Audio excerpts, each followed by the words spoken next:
Hey, Chef Archie S&Q here.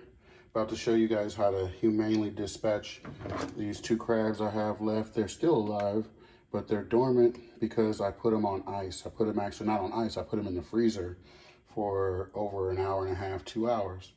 And what you do then is you are able to grab their claws and their hind legs, those back 2 legs as well, and the claws, and you see this ridge down the middle here? This is your strike line. You're gonna take something sharp right here and you're gonna smash it right against that line. You can use gloves if you want to, but you know, being a stud like I am, I'm not. I hope I don't cut myself, but you see these sharp prongs right here on the side. So go ahead and get you some gloves if you're not, you know, ready for this. But here you go. So on 3, 1, 2.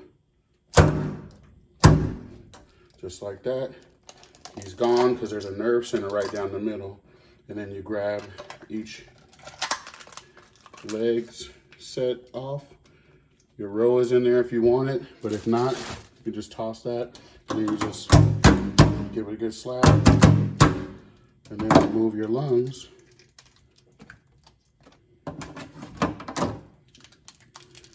And look at that. Fresh crab that you don't have to cook immediately. You can actually put these in the refrigerator until the next day, or put them on ice until the next day. But now look, when I go to boil my crab, I don't have the entire shell to deal with. So now I can cook for a lot more people at one time.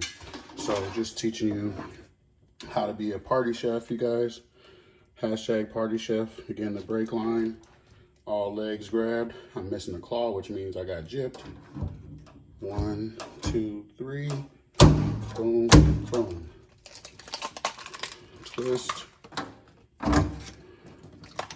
Twist. Remove your lungs. Remove your lungs. There you go, guys. Fresh crab, ready whenever you are. Bam.